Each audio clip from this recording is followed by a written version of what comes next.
Listen! We want to look at where Omicron came from. So we see that there's various mutants here, alpha, beta, gamma, that arose from this original strain here. This original strain is the B111, the original Wuhan strain.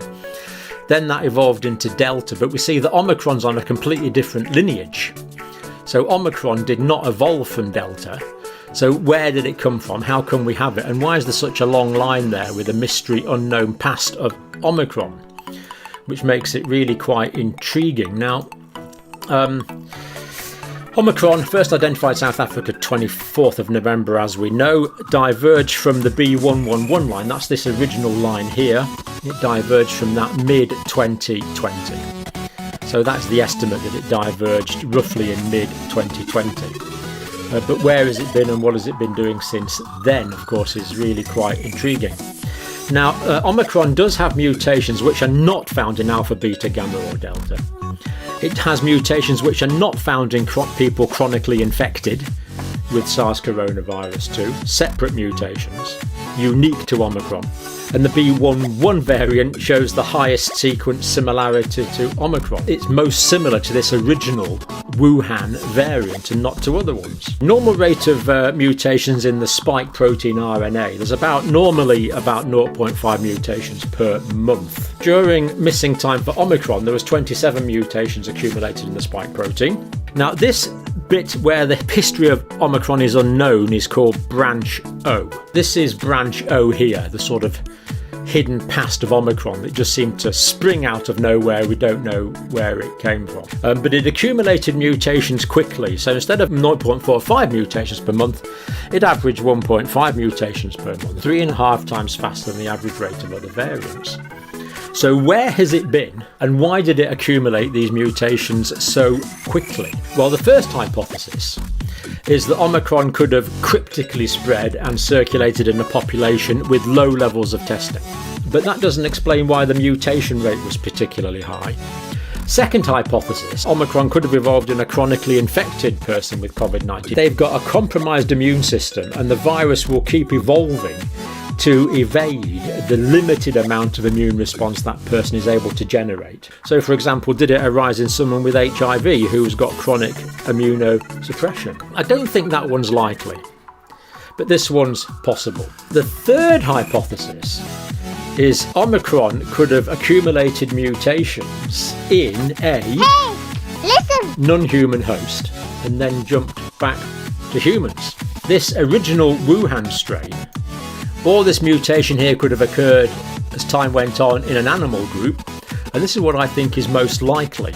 Peer-reviewed paper, Journal of Genetics and Genomics. It has been already peer-reviewed, so it's likely to be a fairly good quality paper.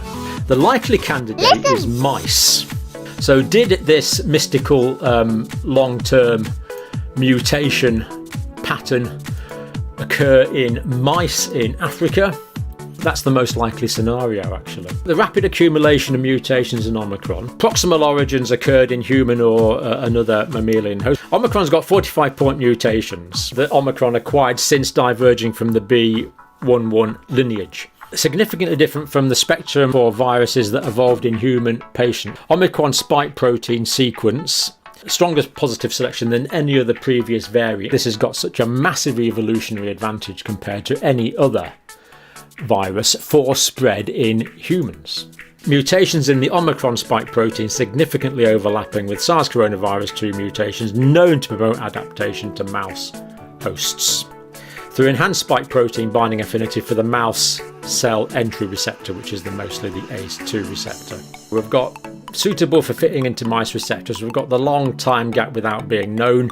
We've got the fact that it didn't evolve from the human mutant at the time, which was, or the human variant at the time, which was Delta, but it is very similar to the original one, so it looks like it jumped from a human infected with a fairly original variant, evolved in mice, and then jumped back to humans. Omicron jumped from humans to mice way back in early 2020.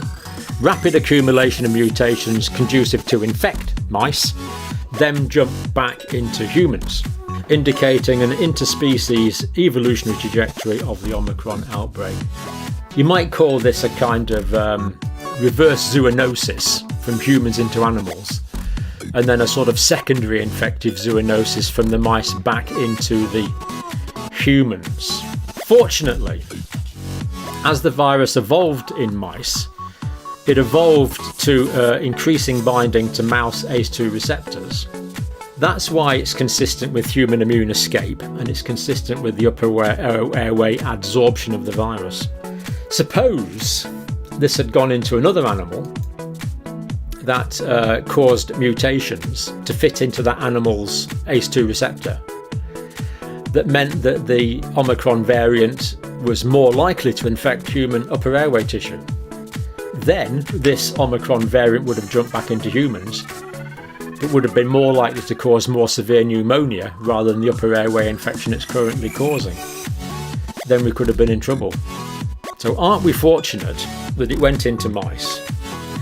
That the nature of the receptor in the mice means that the virus, the Omicron, would escape the human immune system, that it would spread through all out humans, generating large amounts of immunity, but yet does not cause significant pathology in humans, and that is purely good luck that it's not causing a 5%, a 10%, a 20% case fatality rate in humans, because Middle East respiratory syndrome does. It kills about 40% of the people that it infects. It's quite uncanny really that we've got something that's spreading rapidly, causing massive community herd immunity in humans, and yet causing low levels of pathogenicity, because it so happens that low levels of human pathogenicity are associated with good evolutionary adaptation to the mouse ACE2 receptor.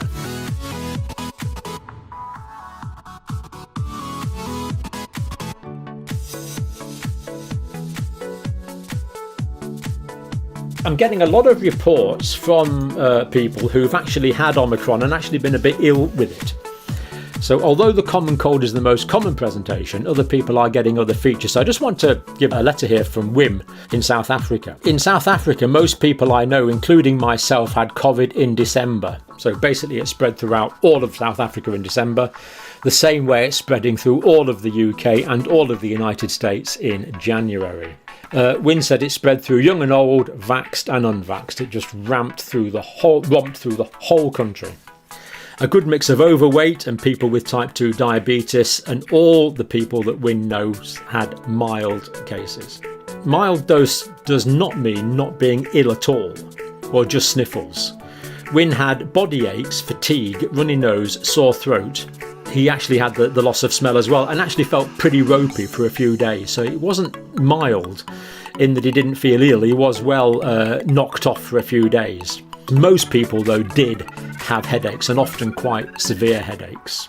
I felt okay at times, but very tired at other times. I used aspirin on and off every evening because the body aches were so severe. You couldn't sleep because of the body aches. So mildness does not mean, in his circle, which is quite extensive, and he's talked to a lot of people in South Africa, mildness does not mean that people aren't a bit ill with it, but they do have short duration, over in 3 or 4 days. So it seems to be short-lived. Only one elderly relative was considered by a doctor for admission, but eventually wasn't, and was better the next day after new medications and completely over it in 2 days. So people getting over it quickly, but quite ill for 2 or 3 days in many cases. In many households, 1 or 2 members never develop symptoms. So because it's in households, some people must have got the infection completely asymptomatically or didn't get the infection at all. In some households, only the adults showed meaningful symptoms. Others, only the children showed meaningful symptoms. So we can't stop Omicron. It's going to be everywhere. And it probably came from mice. I just find that absolutely fascinating. And the fact that this could be our way out of the pandemic is not because we've been clever, but because the virus went into mice and then came back again.